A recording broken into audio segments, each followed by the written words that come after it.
his own Sherman's March to the Sea, that he's going to use very harsh measures in order to take out an otherwise intransigent enemy. Is that one way you can look at it, or would you see? Yeah, I think so. He's saying no mercy. Okay, well, let's get on with the march and see how it goes.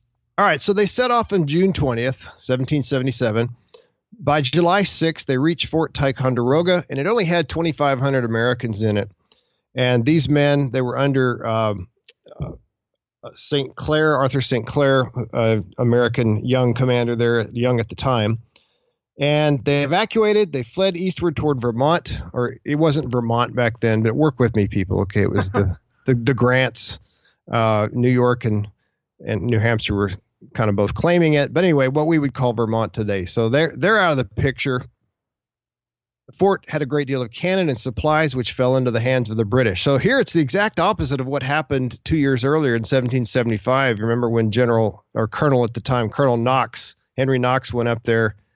Actually, originally it was Benedict Arnold and Ethan Allen seized Fort Ticonderoga from the British, and Henry Knox brought a lot of supplies out of there, especially cannon, but it had been restocked. And now the opposite of what happened with Ethan Allen and Benedict Arnold occurs. The British take it right back, and they get some supplies. So turnabout is fair play, I suppose. Yes. The Army had 30 extra wagons with materials to support Burgoyne's lavish lifestyle. And again, not like he was bringing thousands of casks of champagne and fine china and a piano and all that. That probably didn't happen. But nevertheless, he did have quite a bit of wine and things like that, as well as legitimate supplies. So after they took Fort Ticonderoga, Burgoyne's army was forced to move very slowly. They took 18 days to reach Fort Edward, which is only 3 miles below Ticonderoga. So 18 days to go 3 miles. That's pretty rough. Yeah. His supply train had a hard time making it through the New York wilderness, and the Americans didn't help his cause any. American militia, they felled trees, they destroyed bridges, and they dammed streams to slow the British. So they're kind of not at this point shooting at him, but they are doing everything they can to hinder his movement. Washington had a nice way to phrase this, that he was going to let the forest fight for him. Yeah, that's right. You talked earlier about men just kind of coming out of nowhere. Well, these are men that had shown up, had come from their homes, and they just seemed to appear out of nowhere. They seemed to be in the forest. So, yeah, it was like the forest. It's almost like in the Lord of the Rings movies. Remember that when the trees start marching, they go fight. You don't want to fight trees. Anyway, so in Albany, General Philip Schuyler issued a call for volunteers to stop the British. He had about 3,000 Continentals and about 1,500 militia. He wrote a letter to Congress asking for more troops. And Congress replied by replacing it. They said, no, but you're fired. So they fired General Schuyler with General Horatio Gates. And Horatio Gates is going to be commander of the Department of the North, which was Schuyler's old job. Schuyler hadn't done a fantastic job, and Gates had a lot of military experience. And so they thought, well, let's give him a try. So what's the case here? Are we going to replace an incompetent general with a more competent one or not? Well, that's hard to answer because Gates is a mixed bag. Gates has a mixed record. Let's just see what happens. I don't want to give too much away, but Gates is going to have some good battles and some bad battles. So I think he's replacing an incompetent one with an inconsistent one. How about that? Will that work for now? Hey everyone, Scott here. We're going to take a very short break for a word from our sponsors.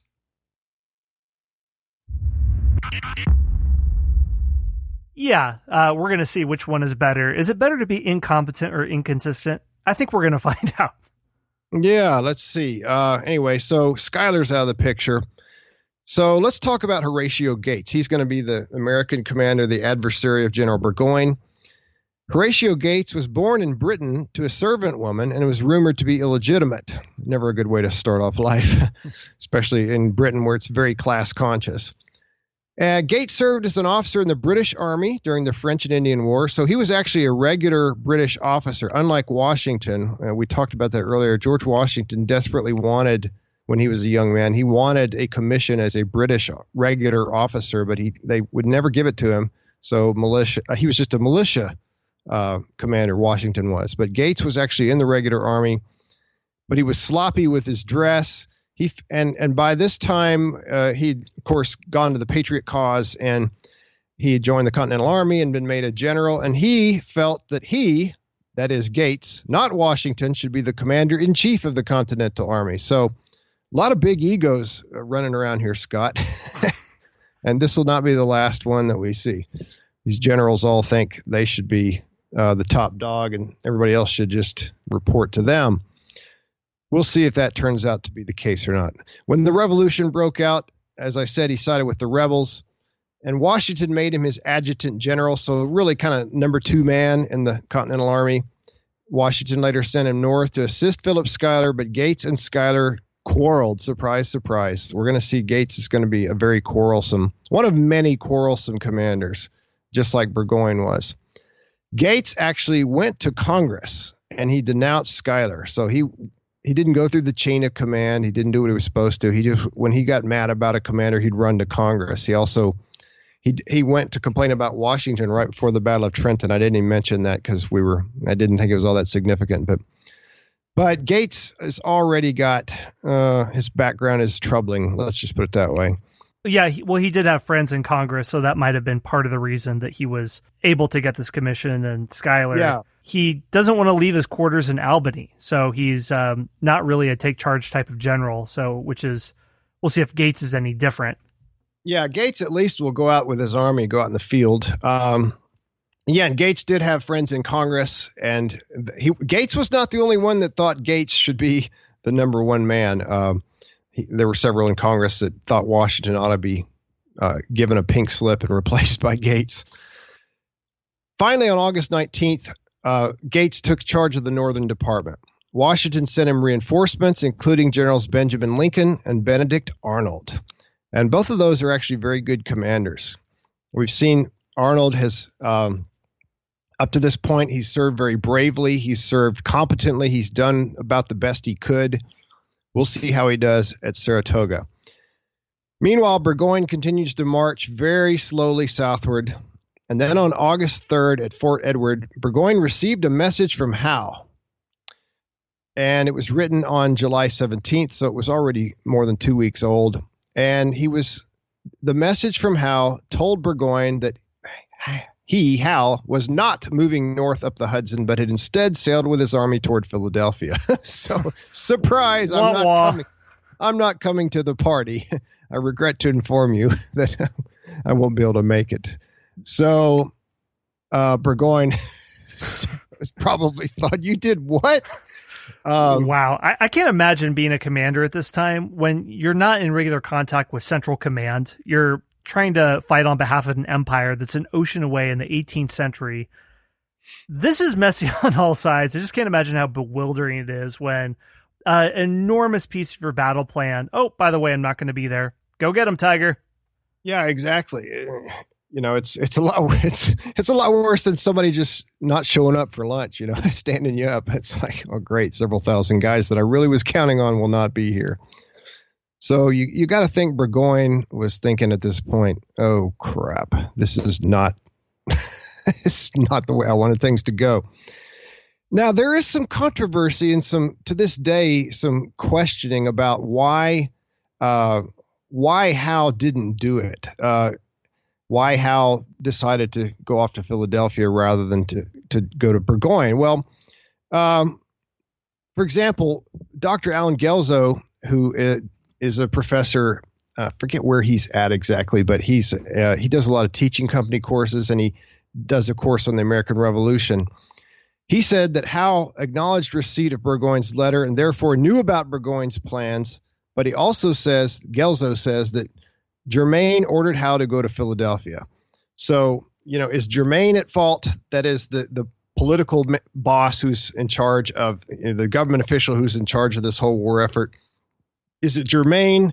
Is it Howe? I've read elsewhere that Howe didn't want to take orders from Burgoyne because Howe is the commander in chief, so Burgoyne can't tell him what to do. So is that involved? Did Howe just think it was a lot more important to try to go capture the American capital, Philadelphia? Because that's the rules of European warfare, right, Scott? If you capture the capital, they're supposed to surrender. It's hard to really pin down exactly what was going through Howe's head. But regardless of why he did this, and it's probably a combination of everything I said and maybe even some other factors as well, Howe is not going to be there. All right. Scott, did you want to add something about that? Yeah, I mean, part of, I think, Howe's idea, like you said, he wanted to take out Philadelphia, the capital. And his thinking is Howe's thinking he could destroy Washington's army, and then Burgoyne would do a mop-up operation of whatever militia was raised up from New England. So if both of them are successful, the idea is that Howe could turn to the south, send troops to Virginia or the Carolinas, and then Burgoyne and Clinton would continue to mop up resistance in New England, and the war would be over. Britain would win. Howe would win the PR campaign. He'd, be the conquering general. And there's also sort of the jockeying for prestige. Not Burgoyne, but him would get the credit for victory. That's one interpretation as well. It's hard to know exactly. All that to say, poor coordination on their part. They were not on the same page. Yeah, and a lot of it, like you implied, is communication, and there's this rivalry, as you also alluded to. Both sides, we see this. We've already seen, remember when Charles Lee wouldn't send troops, that even though Washington essentially ordered him to, Lee would not send troops down to Pennsylvania to reinforce Washington. And the only way Washington eventually got the troops was when Lee was captured. Because he was with a lady of the night in an inn. Anyway. Many 18th century generals and heads of state have been taken out in that way. Oh, probably a lot. Probably more than we know. But the fact is that you don't have on either side a team of generals who are willing to, check their egos and put aside their own agenda and work as a team, work for the cause rather than to promote their own glory and their own agenda. There's no general staff. Yeah, you don't have general staff. You don't have a General George Marshall, let's say, in World War II, who's coordinating, who's everything from the center, from Washington. Anyway, so Burgoyne, having realized or learned that Howe is not coming to the party, then he gets another letter. More bad news. He learns that St. Ledger's force that was supposed to come from the west had been blocked and defeated at Fort Stanwix on August 7th. A force under Benedict Arnold. Again, Benedict Arnold makes a great contribution. And they ran over there and they stopped St. Ledger. They drove him back. St. Ledger just said, I guess I'm not going to be able to do this. So, he goes home, or he goes back. So I'm sure Burgoyne was delighted to hear that news. Oh, brilliant. Great. So 1 out of 3 ain't bad, right? So Burgoyne realizes he's all alone. He's not getting any help. If he's going to go down and defeat the Americans and take control of the Hudson Valley and cut off New England, he's going to have to do it himself. He's on his own.